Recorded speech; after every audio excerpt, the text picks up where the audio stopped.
On an unusually warm Friday afternoon, I found myself home alone, grappling with a persistent leak under the bathroom sink. Despite my attempts to remedy the situation, I had only exacerbated the problem, resulting in water pooling on the tiles and soaking the edge of the bath mat. Frustrated, I decided to call Fast Fix Plumbing, a service recommended by a friend for its reliability and affordability. Within minutes, I received confirmation that a plumber would be dispatched shortly. About half an hour later, the doorbell rang. Wiping my hands on a dish towel, I opened the door to find a man who defied my expectations. He stood tall, easily over 6 feet, with broad shoulders that filled out his dark blue uniform impeccably. His neatly trimmed beard framed a strong jawline, and his brown eyes exuded a quiet confidence. His warm, unassuming smile caught me off guard. "Hi, I'm Jesse from Fast Fix Plumbing," he introduced himself, holding up his toolbox. His deep, steady voice was unexpectedly soothing. For a brief moment, I was at a loss for words, but I quickly regained my composure. "Thank you for coming so quickly. The bathroom sink has been leaking for a while, and I made it worse while trying to fix it myself." He chuckled softly, his smile widening just enough to send a flutter through my stomach. "Don't worry, that happens all the time. Let's take a look."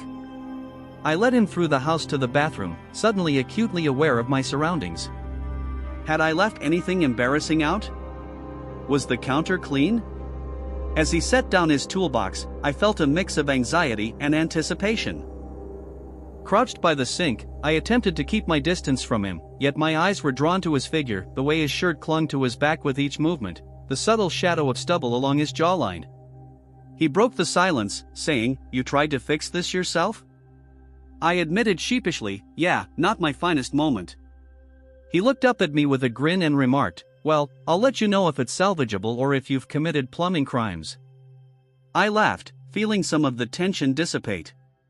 "Do your worst." For the next few minutes, I stood to the side, observing him work. His movements were efficient, practiced, and strangely captivating. Occasionally, he would explain his actions, his voice calm and reassuring, but I found myself distracted by the way his forearms flexed as he tightened a bolt or how his eyes narrowed in concentration. At one point, he turned to ask me a question, and I realized too late that I had been staring. "Sorry, what?" I stammered, my face flushing. He inquired if I had experienced any other plumbing issues, a knowing glint in his eye. No," I replied quickly, "just this one." He held my gaze for a moment longer than necessary before returning his attention to the sink. I leaned against the doorframe, attempting to regain my composure. What was I doing? He was here to fix a leak, not to engage in whatever this was. Yet, there was something about him, an undeniable magnetism that I could not overlook. A few minutes later, he stood up, wiping his hands on a rag. "Good news and bad news," he said, turning to face me. "Let's start with the bad news." I tried to concentrate on his words rather than the way his shirt clung to him. "The pipe's pretty worn down. It'll hold for now, but you might need a replacement soon." "And the good news?" I prompted. "I fixed your leak," he replied, his smile returning. "For now, anyway." "Thanks," I said, relief flooding over me. "You're a lifesaver." "It's my job," he shrugged, but there was a warmth in his tone that made my chest tighten. I couldn't quite understand it, but I found myself quite attracted to him as he gathered his tools. I realized I didn't want him to leave just yet. "Would you like some water or something?" "It's quite warm outside," I offered. He regarded me with a thoughtful expression, and for a brief moment, I anticipated a refusal. However, he nodded, saying, "Sure, water sounds great." I guided him to the kitchen, retrieving a glass from the cabinet. As I handed it to him, our fingers brushed, and I felt a surge of electricity pass between us. He must have sensed it as well, for his hand lingered for a moment before he accepted the glass. "Thanks," he said, his voice now softer. "No problem," I replied, suddenly aware of my dry throat. For a brief interval, we remained silent, the atmosphere thick with an unidentifiable tension. Our eyes locked, and I felt my heart race. "Do you typically offer water to your plumbers, or am I just special?" he inquired, a teasing lilt in his tone. "You're special," I blurted out impulsively. His eyebrows shot up in surprise, followed by a warm, deep laugh that made my cheeks flush. "Good to know," he remarked, placing the glass on the counter. I was at a loss for words, but before I could gather my thoughts, he stepped closer, just enough to feel the warmth emanating from him without invading my personal space. "You're different," he said quietly, his gaze searching mine. "So are you," I replied, my voice barely above a whisper. The tension between us was nearly unbearable, a silent force neither of us seemed inclined to disrupt. It felt almost suffocating as Jesse moved even closer, his dark, intense gaze holding mine. My heart raced as I took in every detail of his face, the faint freckles on his nose, the slight upward curve of his lips hinting at a smile. The air around us was electric, charged with something unspoken yet undeniable. "You're staring," he said softly, his voice low and teasing. I blinked, taken aback by his observation. "Sorry, I didn't mean to." "Don't apologize," he interrupted, a full smile spreading across his face. "I don't mind." A vulnerability in his tone unexpectedly caught my attention, a quiet sincerity that sent a flutter through my stomach. I opened my mouth to reply, yet no words emerged. Instead, I found myself instinctively taking a small step forward, my body acting on its own. He did not retreat, rather, he leaned in slightly, his broad shoulders seeming to occupy the entire space. The tension between us intensified, becoming almost unbearable, and I could feel the warmth radiating from him, drawing me in like a magnet. "Jesse," I whispered, my voice barely audible. He tilted his head, his expression softening. I faltered, my throat tightening. What was I attempting to convey? That I couldn't stop gazing at him? That my heart raced every time he smiled at me? That this was the most alive I had felt in months? Before I could articulate my thoughts, he reached out, his hand brushing lightly against mine where it rested on the counter. The touch was brief, almost tentative, yet it sent a shiver down my spine. My breath caught, and I looked up at him, searching his face for reassurance or permission. "Sorry," he murmured quietly, though the way his hand lingered suggested he did not truly mean it. "Don't be," I replied hastily, my words tumbling out. His eyes darkened slightly as his fingers curled around mine in a gentle yet purposeful grip. "I don't usually do this," he confessed, his voice low and rough, "but there's something about you." The way he trailed off made my chest tighten, and before I could overthink it, I leaned in, closing the small distance between us. It felt instinctive, natural, as if every nerve in my body was urging me toward him. Then, his lips met mine. The kiss was soft at first, tentative, as if he were offering me the chance to pull away. But when I didn't, when I tilted my head and leaned into him, he deepened the kiss, his hand moving to cradle the side of my face. His touch was warm and grounding, sending a wave of heat coursing through me. I could not think, could not breathe, all I could do was feel the gentle scrape of his stubble against my skin. The firm press of his lips against mine, coupled with the steady warmth of his hand as it glided down to my waist, conveyed a sense of urgency. He kissed me as if he had longed for this moment just as intensely as I had. When he finally withdrew, his forehead rested gently against mine, and we both found ourselves breathing heavily. His eyes searched mine, revealing a tumult of emotions, uncertainty, longing, and fear.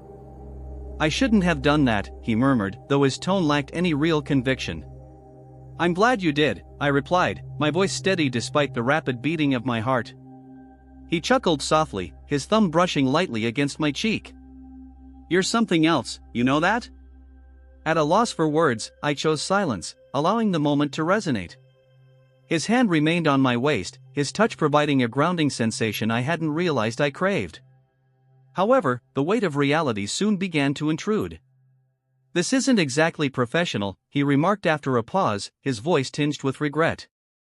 "I don't care," I interjected quickly, the words escaping before I could restrain them. "I know it's complicated, but I don't regret it."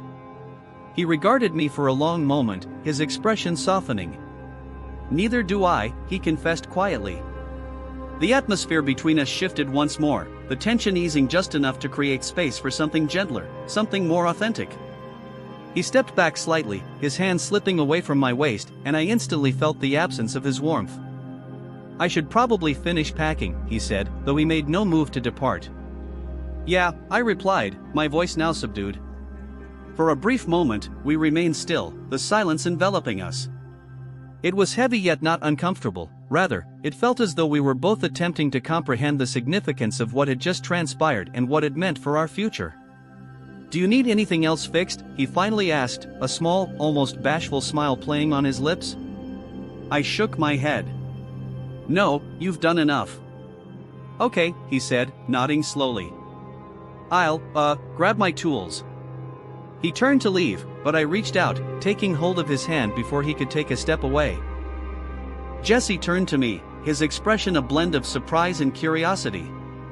"Don't go yet," I urged, my voice steady despite the flutter of nerves in my chest. He hesitated, his gaze dropping to where my hand rested on his. A slight furrow appeared on his brow, as if he were grappling with an internal conflict. After a moment, he nodded, a faint smile forming on his lips.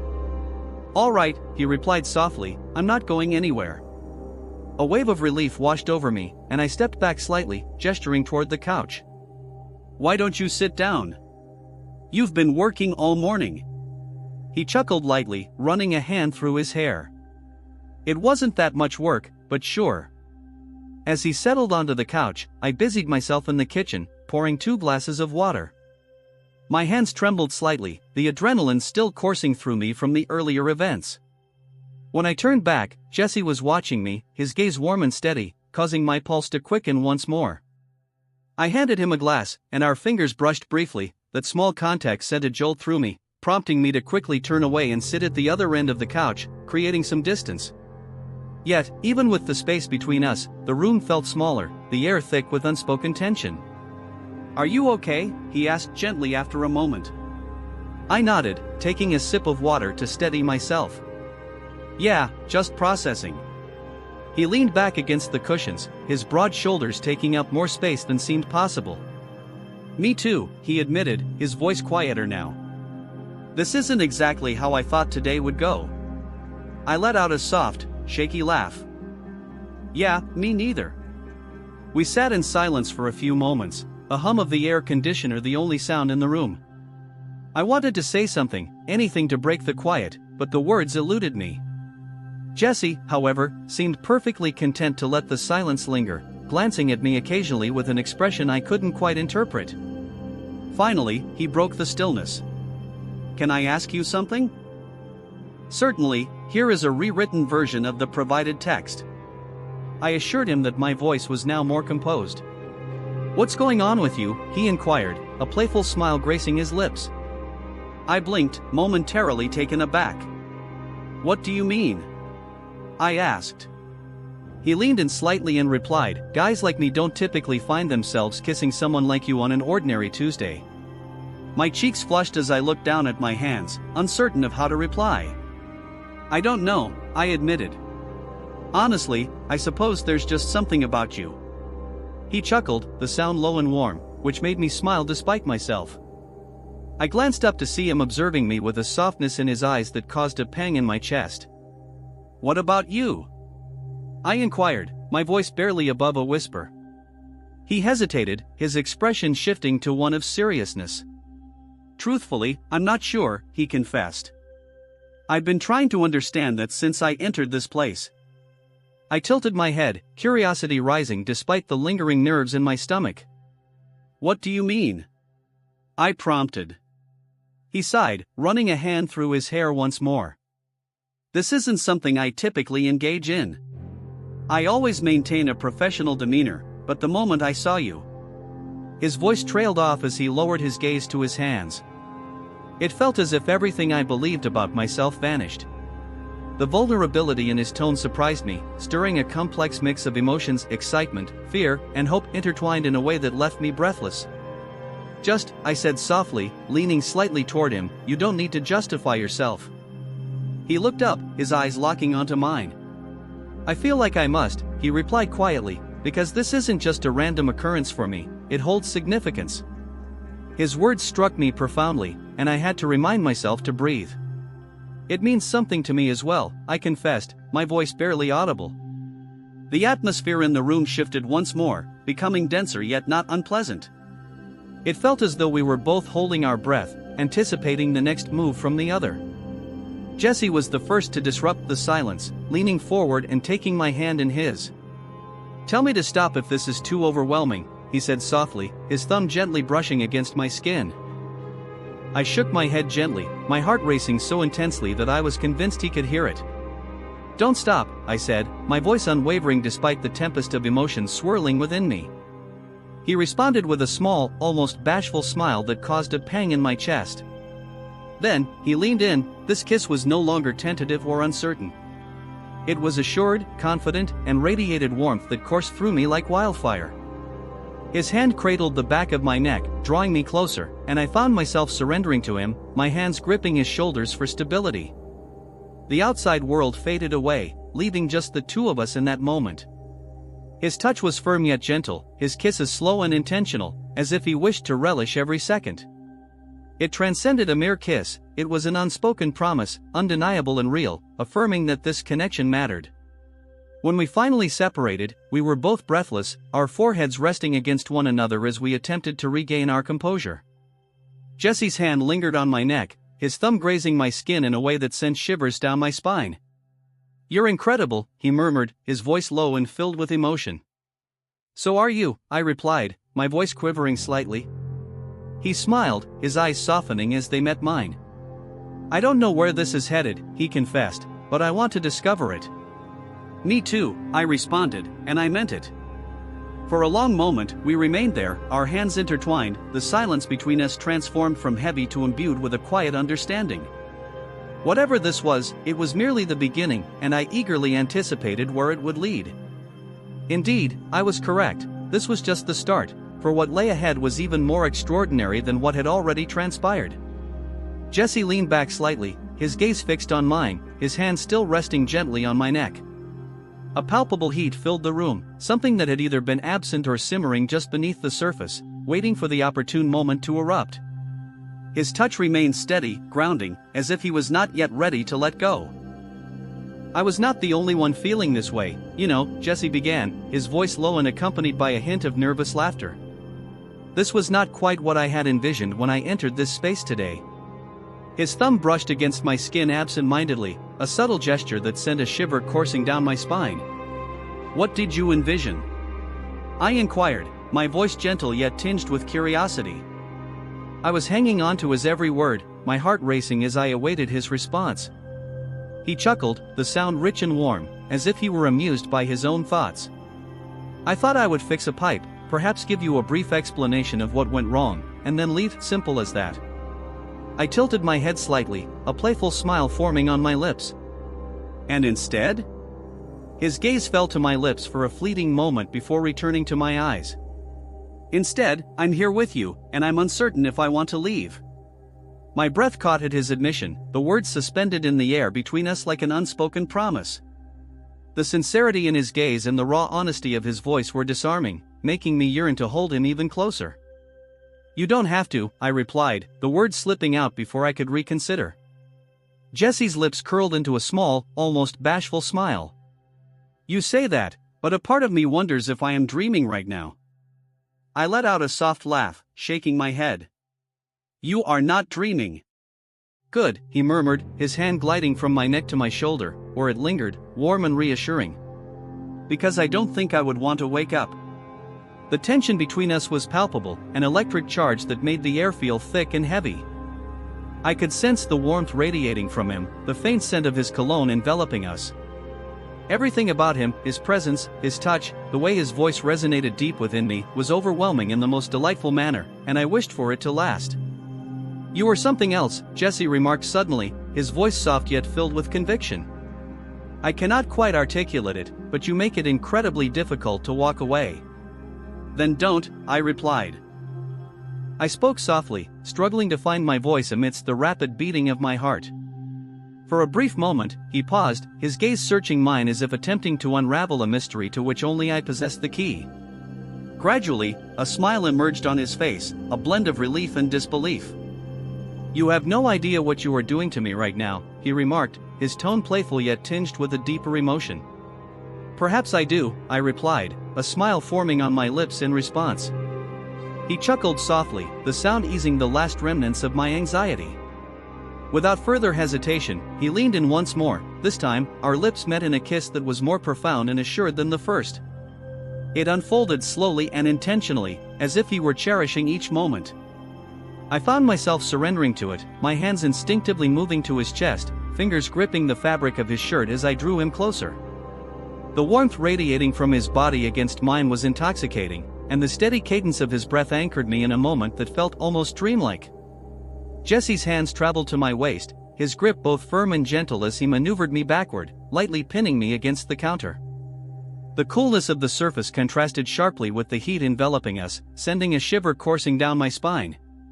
He pulled back just enough to meet my gaze, his forehead resting against mine as we both took a moment to catch our breath. "You are going to get me into trouble," he said, his voice low and laced with playful warmth. "Maybe it's worth it," I responded, my voice quivering with a blend of excitement and apprehension. Jesse's smile broadened, and he let out a soft laugh that ignited a new wave of warmth within me. "You are trouble, you know that?" I shrugged, attempting to maintain a playful demeanor even as my heart raced uncontrollably. "I suppose I am." His hands glided from my waist, one settling on my hip while the other cradled the side of my face. His thumb brushed gently against my cheek, and the tenderness of the gesture made my heart ache. "You are also incredible," he added. He spoke softly, the sincerity in his voice compelling me to maintain eye contact. I found myself at a loss for words, they seemed insufficient to convey the tumult of feelings within me. Instead, I leaned in and pressed my lips against his, a kiss that served as both an affirmation and an inquiry. Jesse responded without hesitation, his arms tightening around me as if he feared I might vanish. Time lost its meaning as we became enveloped in one another, the outside world fading into insignificance, leaving only the gentle hum of the refrigerator and the rhythm of our breaths to fill the silence. Jesse's hands were everywhere, on my waist, my back, my arms, each touch intentional and imbued with a quiet intensity that left me breathless. Eventually, he withdrew slightly, his hands still resting on my hips, gazing at me with a blend of wonder and disbelief. "I don't think I've ever met anyone like you," he murmured, his voice barely audible. A warmth spread through me, unrelated to the room's temperature, causing my cheeks to flush. "Good," I replied, my voice soft yet resolute, "because I don't think I've ever felt this way with anyone else." Jesse's smile deepened, and he leaned in to place a lingering kiss on my forehead before pulling back just enough to meet my gaze. "I'm not going anywhere," he assured me, his tone imbued with quiet determination. His words washed over me like a wave of relief, allowing me to relax against him. The weight of unspoken thoughts settled into a comforting silence. For now, we did not need to discuss what lay ahead. Jesse's hand remained on my waist, his presence anchoring me in a way I had never experienced before. The room was tranquil, filled only with the sound of our breathing and the faint hum of the refrigerator. The space between us, already minimal, seemed to vanish entirely as his eyes held mine, filled with an indescribable emotion that made my heart swell. "I cannot leave now," Jesse said softly, his voice breaking the silence yet failing to alleviate the tension. There was a heaviness to his words, a quiet recognition that whatever was unfolding between us was not merely transient. "Then don't," I replied, my voice more composed than I felt internally. The words lingered in the air, almost as a challenge, daring us to muster the courage to prolong this moment. Jesse's lips formed a subtle smile as his fingers grazed my hip, seemingly gauging my reaction. When I remained still, he leaned closer, his forehead gently resting against mine. "You make it sound so effortless," he murmured, his tone playful yet imbued with a vulnerability that resonated with me. "Perhaps it is," I responded, my hands moving to rest against his chest, feeling the steady rhythm of his heartbeat beneath my palms, synchronizing with my own. "Sometimes, the simplest things are the most difficult to accept." He chuckled softly, shaking his head slightly. "You are quite remarkable," he said, his voice warm, "and I don't mean that in the way you might think." "Then how do you mean it?" I inquired, intrigued by the sudden seriousness in his demeanor. Jesse stepped back just enough to meet my gaze without severing our connection. "I mean," he began, his hands tightening around my waist, "that you possess a unique ability to make everything else seem trivial, as if nothing else matters except this moment."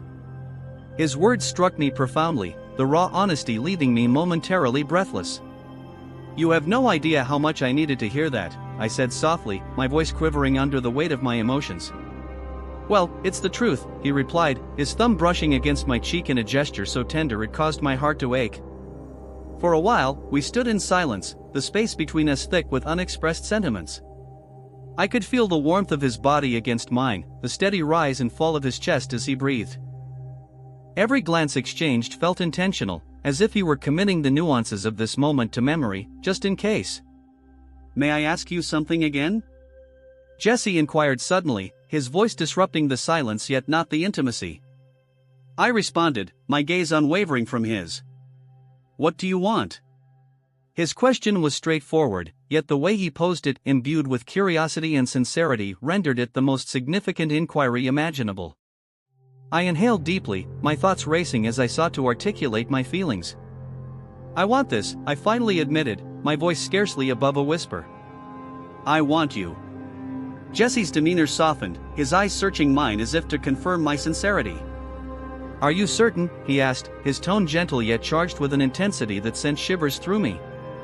"I've never been more certain of anything," I replied, the words spilling forth before I could reconsider.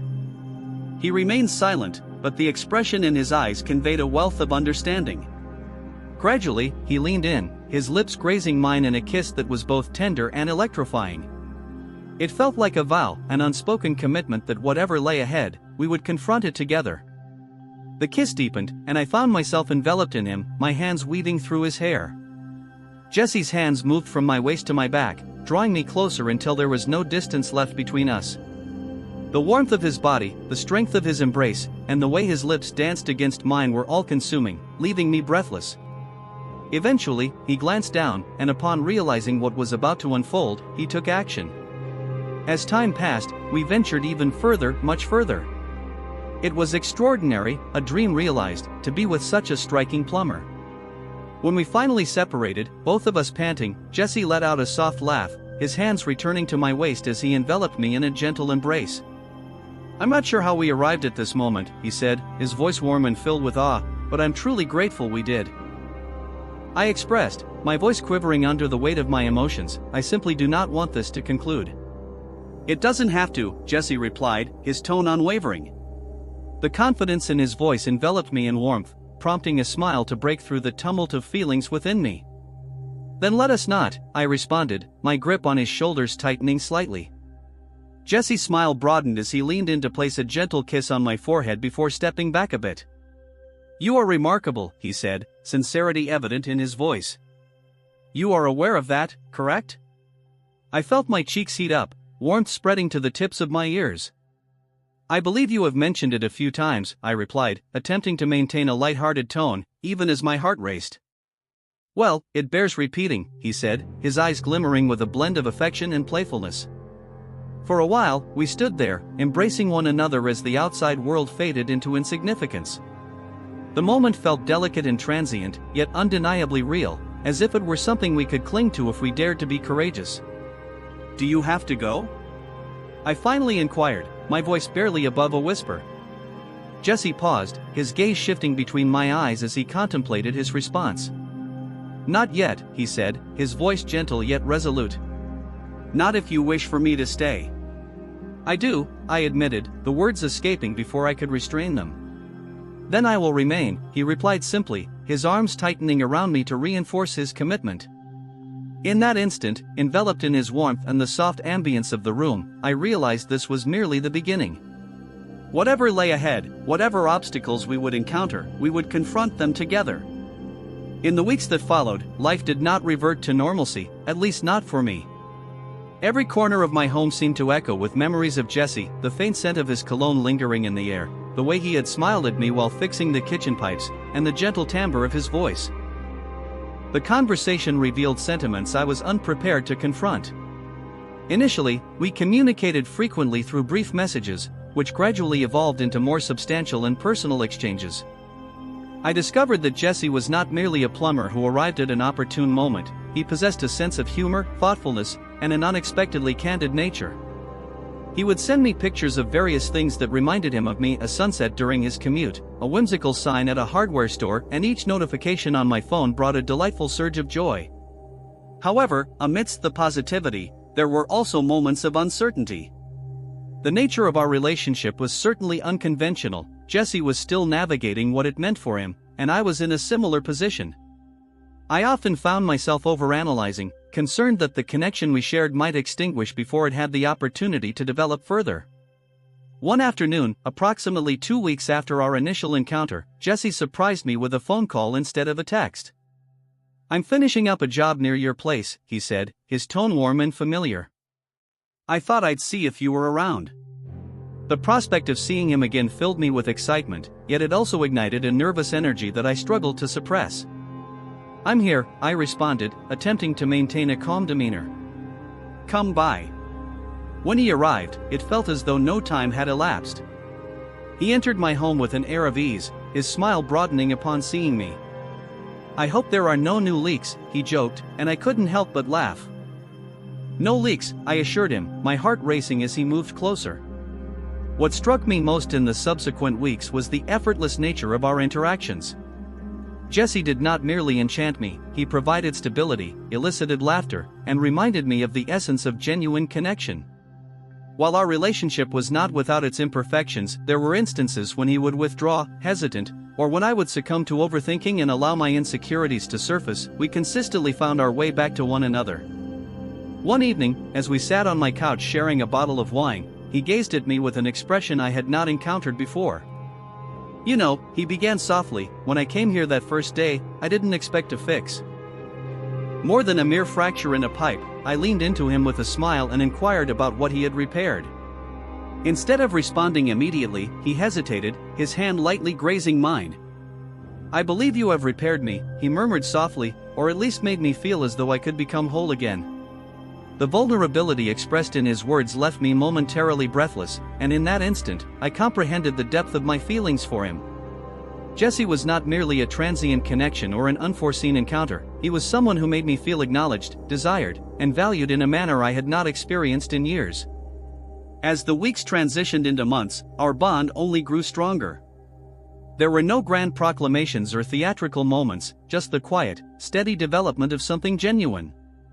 Although the future remained uncertain, one thing was clear: that initial encounter with Jesse had transformed everything. What are your thoughts on this?